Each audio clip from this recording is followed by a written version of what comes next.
Hello, warriors. Welcome to the You Movement. I am B, and this is Arwen, who is joining us today, who has decided that my pillow is her new resting spot. I'm fine with that. It is about 12:30 at night. Sleep is evading me. The mind is going round and round in circles. The energy is extremely intense. A lot of chest, heart chakra expansions. Feels like being squeezed in so many ways. Like a ketchup sachet, squeezing more out. For the last 2 weeks, have been running around with like a chicken with my head cut off, cleaning, organizing, purging, posting things for sale. Go, go, go, go, go, which in itself is a little bit a completely different pace than the Kundalini awakening that has had me bedridden a lot of the time over the last few years. So to go, it's been cycles, man. It's been cycles. There's been stages of lots of walking, 5K a day, and then stages of lots of sleeping. Once you hit that dark night of the soul, mobility your life gets a lot smaller, or at least mine did. And prepping the house as fast as I possibly can. The realtor and the photographer come on Monday. That's 2 days away, and it will go listed come Wednesday. There's no turning back. I've signed the contracts. We are moving ahead with mission, sell your house and your belongings and downsize as small as you can possibly get. And I'm lying here and I'm thinking of everything.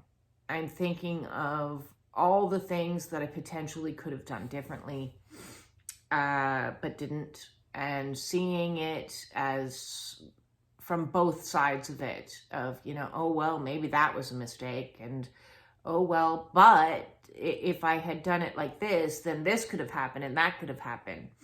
My trauma mind can come up with 100 million scenarios that always look like the worst case. So mistakes to me don't necessarily look like mistakes because, as I review strategically, if I had done this, then this could have happened, which could have been worse. So it's kind of a mini blessing in disguise in that way, that everything happened the way that it was meant to, in divine time, in divine way, for reasons above my pay grade that I just don't know about. If I had known that this was going to turn into a total shit show, I probably would have sold this house 2 years ago, 3 years ago now. It was, my mother passed away in 2022. But I didn't know that. I asked the question, well, I would like to keep my house if it's possible. Is it possible? And apparently asking that question put into motion something that I couldn't get out of. Like, even though I tried many times to get out of it, it put something in motion that, in my opinion, was shady as fuck. And a lot of people made a lot of money out of it. I was not one of those people. But a lot of lawyers made a lot of money out of it. And, the whole system of pitting family members against each other right after a death of another family member is, in my opinion, morally reprehensible. But I don't control the world, and lots of really crappy things happen in this world. And all of us who are on this awakening journey have been faced with crises on some level. So in retrospect, in looking back at all the crises that I have had to face on my own awakening, and the timing of them, and the knowing of what I knew at what time, because as you're going through a conscious awakening, you're getting more aware as you go along. But, you know, at certain stages, you just don't know certain things. So it's hard to be making decisions when you don't see how each decision sets into motion a million and one other potential outcomes. So, you know, I'm sitting here thinking about things in retrospect and wondering and hoping that at some point on this awakening path, I'll be able to sit in stillness and breathe and feel safe in my body being located in some place that I can be as restful as this one is here, and just be like, oh, okay, I can take a breath, because there hasn't been much time to recalibrate. On a healing journey, people do all kinds of healing work, but then there is like time that's required for processing, for integrating. And on my awakening, it's been like so fast and so slow at the exact same time. So fast in the amount of changes, but so slow in the sense that it's been years. Like, it's been absolute years. But it needed to be that. It needed to be like that. Otherwise, my brain might have just exploded, you know? It just, because the amount of shifts and changes that I've had to go through, it's mind-boggling. So I want to remind people that on an awakening, there are all these, what I refer to as initiations, that one has to go through. And they could also be described as like tower moments or fuckeries, or stuff that you're put through that literally tear you apart. They tear off all the facades. They tear away all the bullshit. They strip you bare. And it's not done nicely. You're stripped bare in the fires of transformation. So I look back to where I was in 2019, and I was fat. I was sick. I was, you know, emotionally and mentally gone, like a zombie. And my first crisis was in dealing with the physical health, and in the knowledge that to save myself, to be able to create any life whatsoever for myself, was going to require getting my physical form back into health. And so my rock bottom may not look the same as other people's rock bottom. For example, my rock bottom for diabetes was when I was incontinent, and I was like, no. You know, my rock bottom wasn't the fact that I was 130 pounds heavier. That didn't seem to bother me, because I just wouldn't look in mirrors, and I just pretended it didn't exist. And I'm just a couple pounds overweight, you know, I'd lie to myself. But when I had the discomfort of incontinence, I was like, no, this needs to stop. I got to take this shit seriously.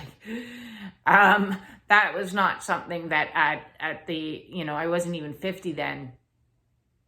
when I got diagnosed with sleep apnea, and I was a smoker, and you read about sleep apnea, and things that make sleep apnea worse were like you're physically carrying too much weight, so there's too much pressure on your neck, so your neck's physical size of your neck has a lot to do with sleep apnea. As well as the weight that you're carrying, obviously, on your chest, but also your sinus health. And my sinuses were so inflamed constantly. Of course, I was smoking, which is going to continually inflame them. So on the list, it's like smoking. Don't do that if you've got sleep apnea. And I don't know if you've ever had a CPAP machine blowing smoke up, or not blowing smoke, blowing air up your nose. It's not enjoyable. That was my rock bottom for smoking. And I was like, no, this has to stop. I got to solve whatever's going on in the sinus situation so that I can cure this sleep apnea situation.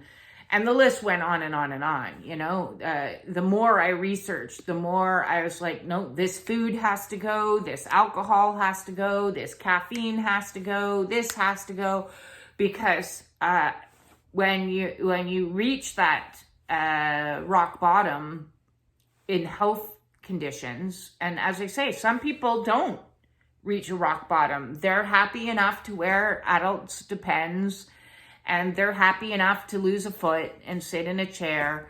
And I was not. Neuropathic pain shooting down into my foot. No, I was not going to let that get worse. I was not. So I set about with the knowledge that the only way I could save my life, because it was such a fucking shit show, was to first and foremost get my health taken care of. And it became a checklist, a priority checklist of what's the most important health condition that I need to fix next.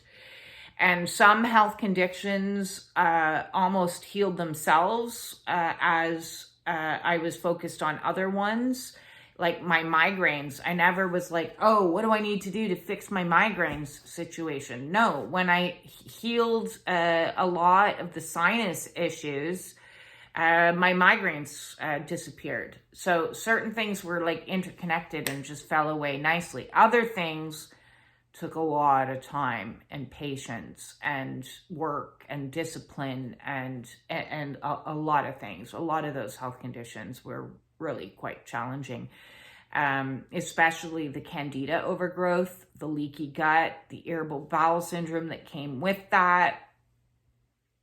And, quitting dairy, gluten, sugar, food colorings, preservatives is difficult, and nightshade vegetables and heavy duty carbs. It was difficult. I'm not going to say it was easy. It wasn't easy what I did, but I was damn well determined that I was going to do it. The next rock bottom that I hit was finally finding the courage to escape from a narcissistic relationship. And so I understand how challenging it is to leave a marriage. Hard as hell. Hard as hell. One of the, I still am going to say that the hardest thing to quit is a trauma bond. And I had tried so many times in the previous decade, multiple counselors. I'd asked for separation multiple times. We'd spent large periods of times living like roommates. Like, I tried everything I could to get out of that marriage, even sabotaging it by taking up smoking again, because I had quit successfully smoking for 10 years, and I knew it was something that he hated more than anything. And all of a sudden, I'm a smoker again. Like, so literally, I was trying everything and anything to get out of that situation. And the entire twin flame situationship altered me so dramatically. And for me, it was a different than a rock bottom. It was like a rock high. It was kind of like being high, because I felt a love that I had never felt before. So it was like, holy fuck, love is real? Like, what is this thing that I feel? This is not normal. And it made me take a really long, hard look and get real with myself. Like, it's time to get really fucking real. And the fact was, I settled. I knew I settled, and I was fine settling for many years because I was so frightened of being alone that it was easier for me to lie to myself that this marriage, this relationship was the best I was ever going to get. Well, hell, people even told me I wasn't going to get any better. So, I settled. And in settling, I set myself up for absolute disaster. And when I discovered that true love is real, and it doesn't matter the fact that, like, nothing came of it. That's besides the point and almost irrelevant at this stage. It's been almost 4 years since I had my Kundalini awakening. The point was, it electrified me in a way that was like, the logic was, if I'm in love with somebody else, I can't be in love with you. It's impossible.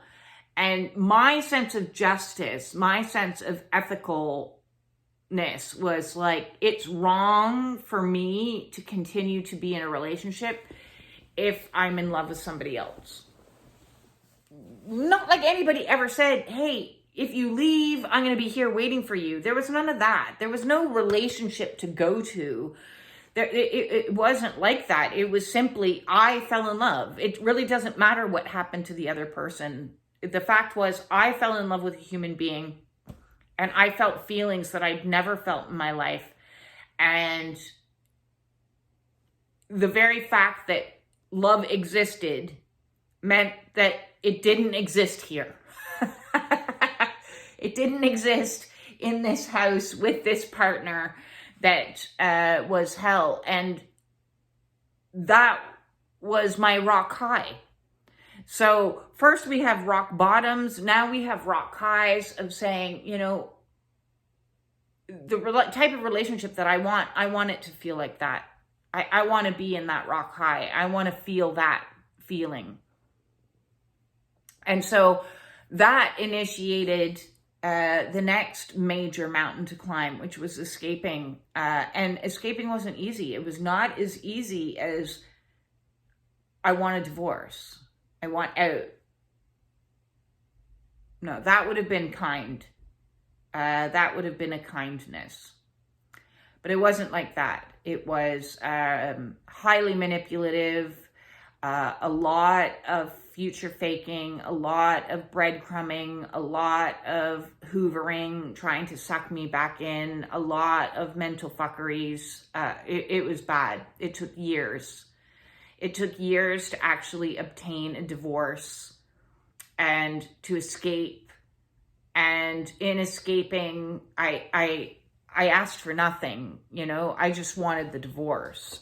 So financially, I was in another shit show that this awakening does to a lot of people. Their finances,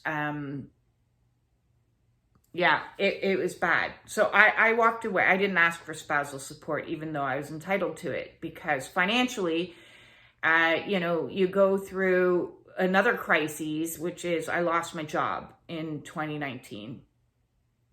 And I rode,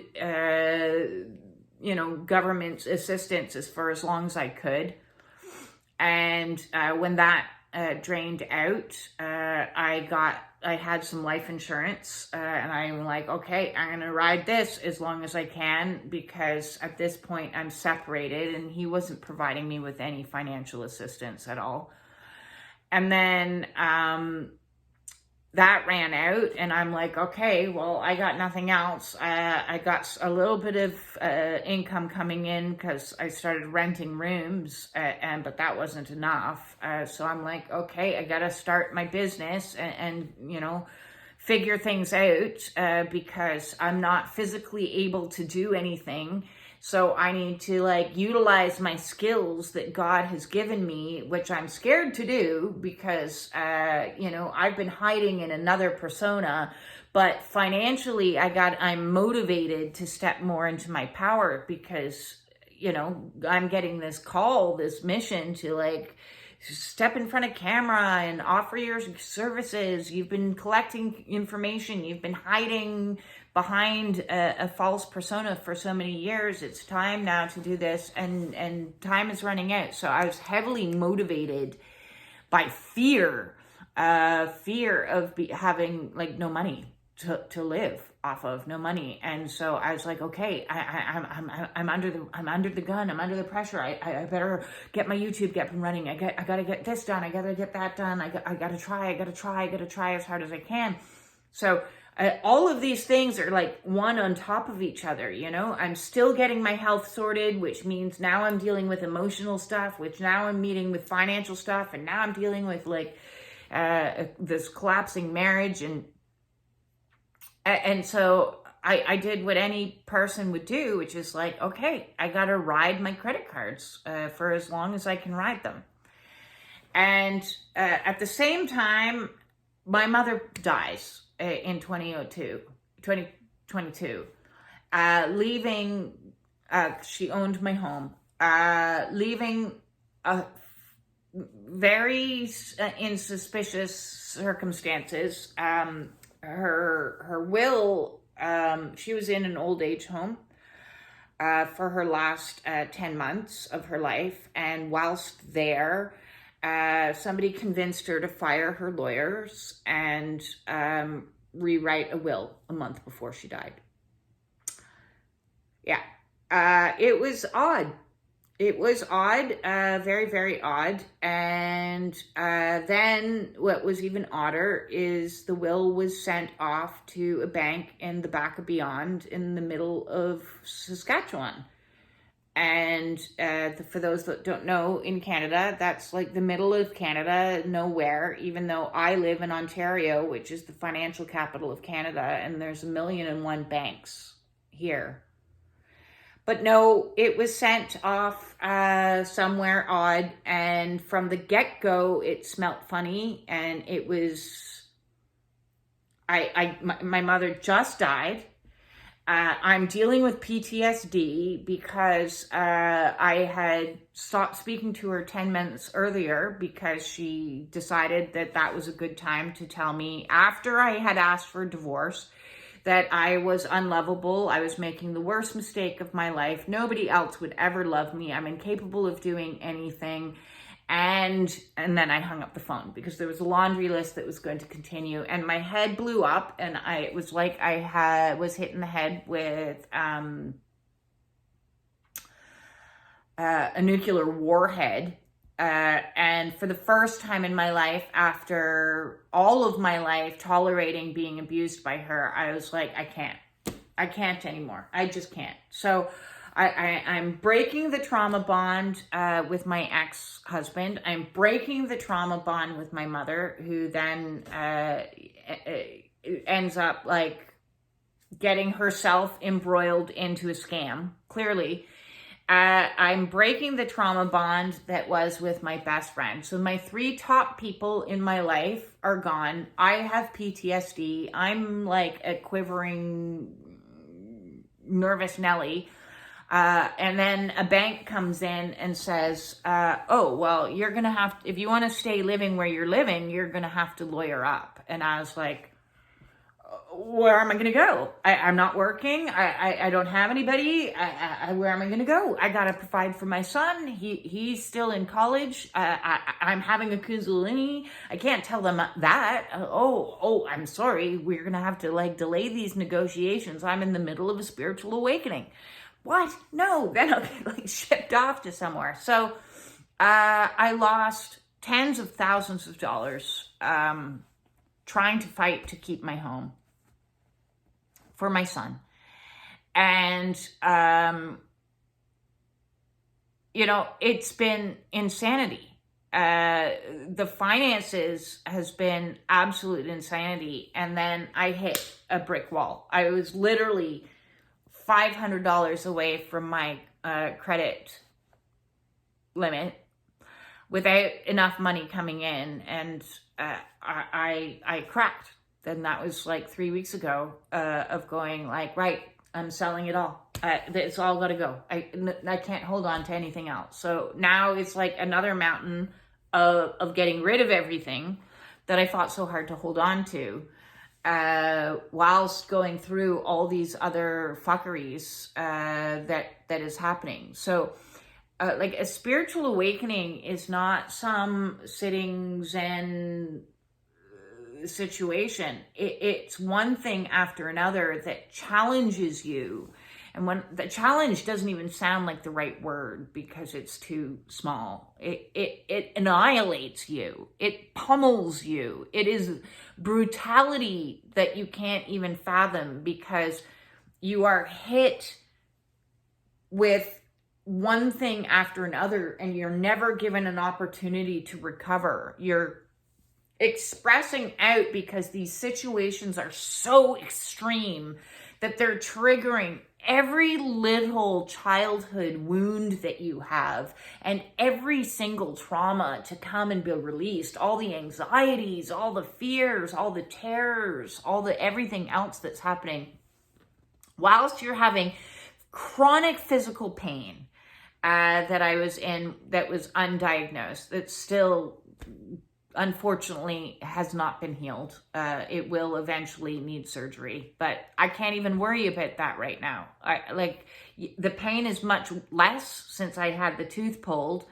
But that was one of my lasting physical health conditions. You will be challenged with physical health conditions.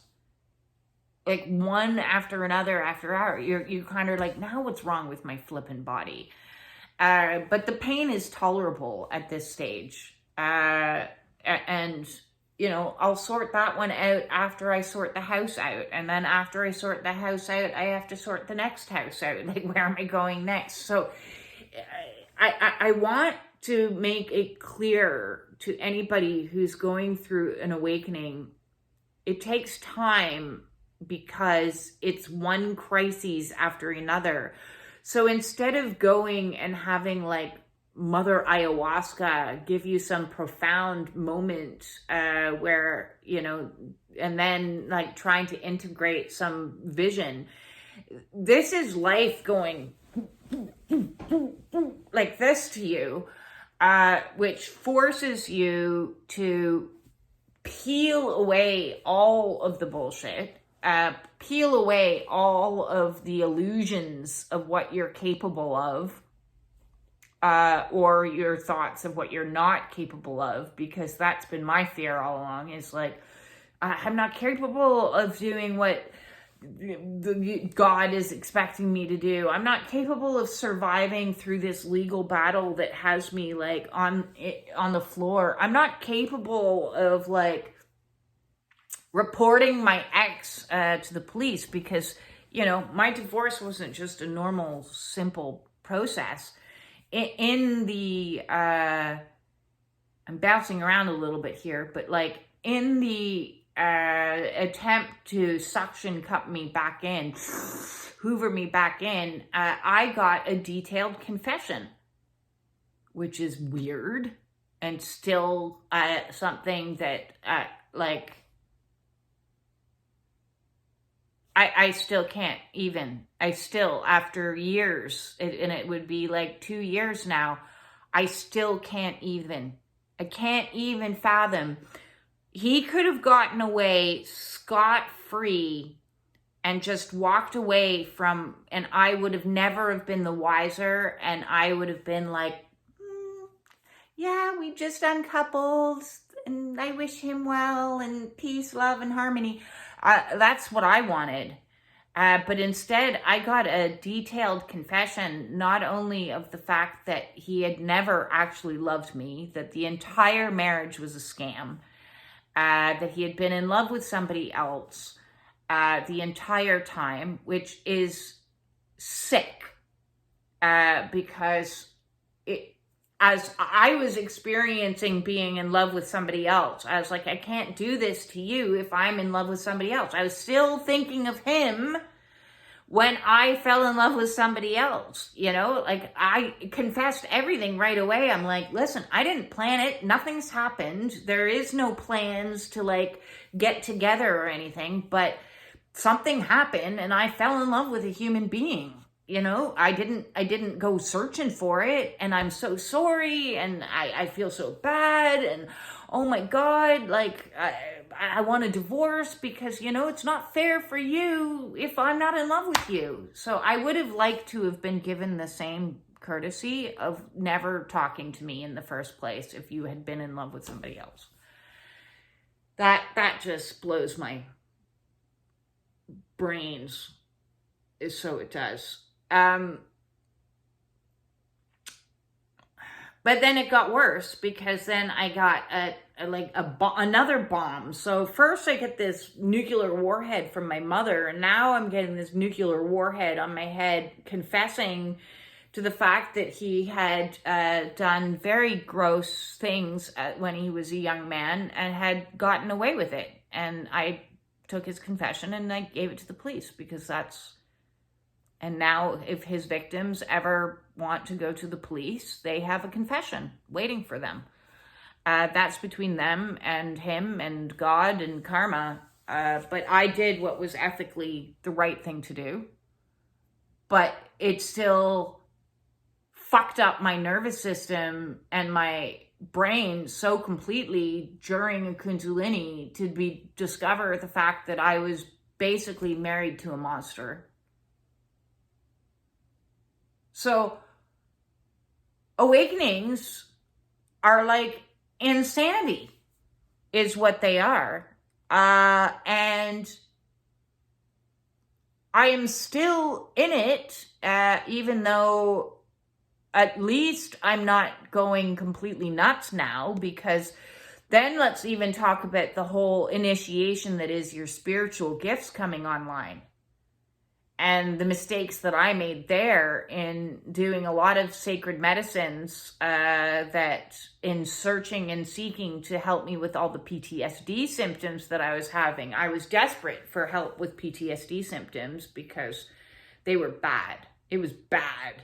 For like, you look back 2 years on some of my videos and I'm like, it was bad. It was so bad. Like, I'm used to it now, and I can do the light language now without feeling like a freak. But when I first started doing, and then some of the other stuff that happened, like, no. I've talked a little bit about that, and I'll get into it more once I've integrated it fully. But 2 years later, I'm still trying to integrate that. So you have one crises, one bomb. It's like being in a war-torn country, but you're the only one in the war, because like you're getting a bomb of like death and loss and grief and trauma and divorce and financial difficulties and physical health problems and this and that, one after another, without an overlapping, and no time to integrate, and no time to regulate, and no time to get grounded, and no time to feel safe, and no time before you're into the next, something's being dropped on your head and the next thing's happening to you. And if you are going through this hell, you are not alone. And that's one of the main reasons that I do my videos. I don't really give I don't care too much that, I might look like a crazy person at this stage. I dare anybody to walk the path that I've walked and not feel how I feel or have the symptoms that I have. I've been judged already quite severely by my own family. Whatever. Call me flawed. Like, really, walk what I've walked and then tell me how flawed I am. I like... Like, seriously. Seriously. Anyone that throws out judgment, I'm like, I don't care. Whatever. You've not done what I've done, and you've not faced what I've faced. You've not quit what I've quit. Oh, you still eat sugar? Then shut your mouth. Oh, you still smoke pot? Don't care. Oh, you still are in a dysfunctional marriage? Yeah, I'm not taking judgment from anyone. I am not taking judgment, which is polar opposite to who I used to be, because I was terrified of judgment, like absolutely terrified of judgment. I did not want to be disliked. I did not want to be ridiculed. I did not want to be insulted. I did not want, and now I'm like, I don't care. I don't care. It says more about you than it does about me that you think that, I'm not handling all of those things as well as you would. Meanwhile, you're still like got all that padding, and you've still got all, your coping mechanisms, and you've still got, no. Walk where I've walked, and then you will have respect. And for those that are walking where I walk, I have respect back. I have respect for you, is what I do. So, if that all wasn't enough, I lost a very good friend who was incredible to me. When I was truth bombed, and I had nobody to turn to at all. I had nowhere to go. I had no money. I was a shaking, quivering mess is what I was. And she stepped up and said, listen, I am getting you some trauma counseling because this is too much what you're going through right now. And I was blown away because I had been abandoned by all my friends. And she stepped up and she arranged for me to get counseling. And she paid for that. And she arranged it all. And she's like, this person is somebody I trust. They're a transpersonal psychologist. Talk to them because what you've just had to go through with your ex is too much. And she saved my life without question. She offered me a lifeline, a seed of hope when I had none. And what I didn't recognize then, which I recognize now, is anybody that does something like that comes from a place of understanding. And I didn't see that because I was so consumed with surviving that I couldn't see the suffering that she herself was in. And I don't know the details because she never shared them with me. Had she shared them with me, I hope that there could have been a different outcome. But she chose the stoic path to remain silent and not share her own challenges. So I have no idea. It came as a massive shock to me when she decided to end her life. And she was in the prime of her life. From an outsider's point of view, looking in, I idolized her. I, as far as I was concerned, like I wanted to be her. I was in awe of her. I adored her. And it hurt to lose her. It's hurt the planet to lose her. She was a miraculous woman. So she was. And because she was there for me when nobody else was, in that way, she left a legacy in my heart. She left something there. And so because of that, as I'm in this transition stage into hopefully what will be a living situation that frees me up some of my, once the house is sold, frees up a little bit of, gives me a little bit of padding for a little bit of time. I'm downsizing as small as I can possibly get to keep my expenses as minimal as possible, to pay off my debts, to, as a reset. Like, I'm by no means rich or anything like that, but what I would like to do moving forward is to leave an hour of every single day for any individuals that are where I was when she was there for me in crisis. And so I want to start what is going to be called the Seed of Hope initiative. And I am opening my services to individuals. I would like to provide absolutely free of charge an hour's crisis call, and I'm going to reserve 1 hour per day, so that if anybody is in a state of crises and has nobody and has no resources and is got their back up against a wall, or maybe lying shaking on the ground as they're releasing, and doesn't know where to go, what to do, and is really feeling it, then please reach out to me, and I will be there for you, because I understand. I have been there. I understand Dark Night of the Soul. I understand what it is to feel like you have no one and no options and nothing.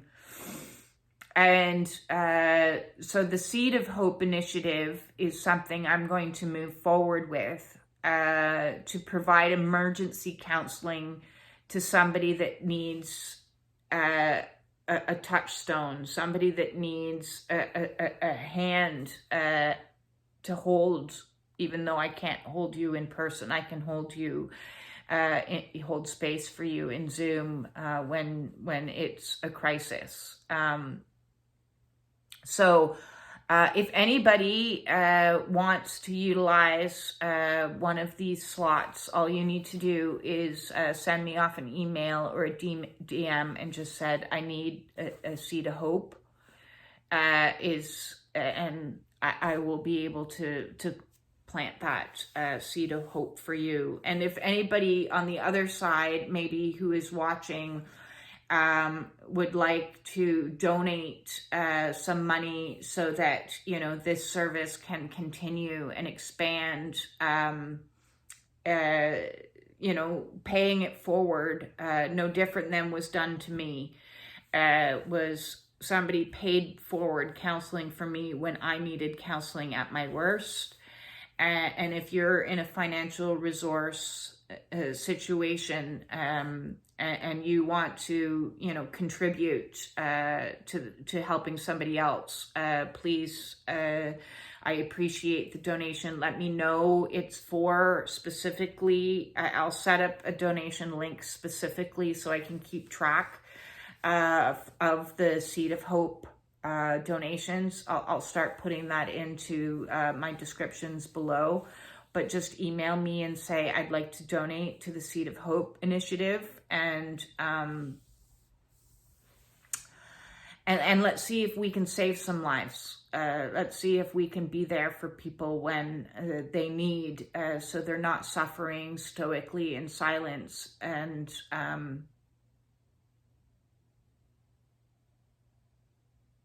awakenings are hard. Brutally, brutally hard. Especially for those that come from a background of a lot of trauma. For those that have been living a life with a lot of masking, a lot of coping mechanisms that get ripped away and don't get replaced with anything until we learn skills like reparenting and reprogramming and a lot of breath work. There is ways to get through it. You know, I'm still going through it myself. But I'm a hell of a lot better than where I was 5 years ago or 2 years ago. And in 2 years' time or 3 years, shout out to Jessica there, we have the 3-year plan, okay? So join us on our 3-year plan, that in 3 years, things are going to look very different than they do today. Things can't look the way they used to look. We've changed too much. We've altered too many variables at this stage when we've gone through this process of being absolutely pummeled and have the stuffing pulled out of us for things to be the same. Do we know what things are going to look like? No, we don't. The fear of the unknown is palpable for all of us right now. The fears of, you know, being alone, because we've been alone for a long period of time, the fears of financial strife because we've gone through financial strife, the fears of, you know, illness because we've had illness, whatever the fears are that you're facing, you're not alone, and we're going to do a 3-year countdown to make sure that when we get there, it's going to look a lot different. And that means that in the next 3 years, a lot of people are going to have to do some of the stuff that I've already done. That means quitting the sugar or quitting the smoking or getting out of the toxic relationship and stopping the denial of how bad it really is, hitting the rock bottoms or maybe hitting the rock highs, and having the tower moments and having catastrophe, dumpster fires, fuckeries, car breakdowns, appliances breakdowns, unexpected tax bills, you name it, it can happen, and it can overwhelm anybody, okay? So nobody is flawed. If you are quivering as you are going through Dark Night of the Soul, you are warriors. I am proud of you. There is a pathway forward. We're going to do it one step at a time, okay? It feels kind of like the whole world is on fire right now. And I was explaining to a client today and yesterday, actually, that, you know, in the old days when there was a fire, everybody would stand in a line and one person would pass a bucket of water to the next person in the line, right? And so we're all just standing in a line right now. And we're all just passing one bucket from one to the next right now. That's what we're all doing, okay? You, me, and everybody else that's in the Spiritual Warriors support group. And we're going to just keep on doing this and putting out the fires, because the old way is burning, people. It's burning down. And that is to make room for the new. That is to seed a new hope There's a tree, I think it's a Douglas fir tree. I could be wrong, but there's a tree that requires a fire to open the seed to create new life. So, to anybody out there that is going through stresses and going through a really hard time, please, please don't suffer in silence.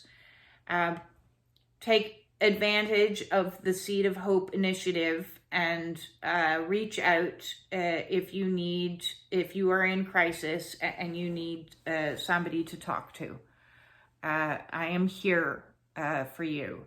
If you would like to book a just regular session with me because you're being challenged with other things, you know, a lot of people right now are facing a lot of these issues. They're facing the collapsing relationship with family members. They're facing the collapsing relationships with spouses as they discover and see the truths of what their relationships are really like. They're experiencing job losses and jobs shifting.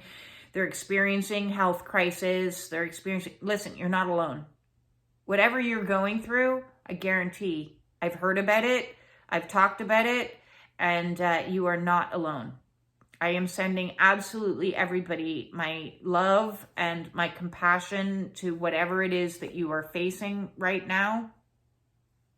And thank you for the support that you have shown me, all the water buckets that have come to me over the last while. I've greatly appreciated them. They've put out a couple of fires in my life. So thank you very much for all the donations, for all the clients that come to me and trust me to hold space for them, for all of the comments, for all of the support, for everything. I have so much gratitude in my heart for everybody, and we'll do this together. We will do this together. That's the only way. Moving forward, it's about community.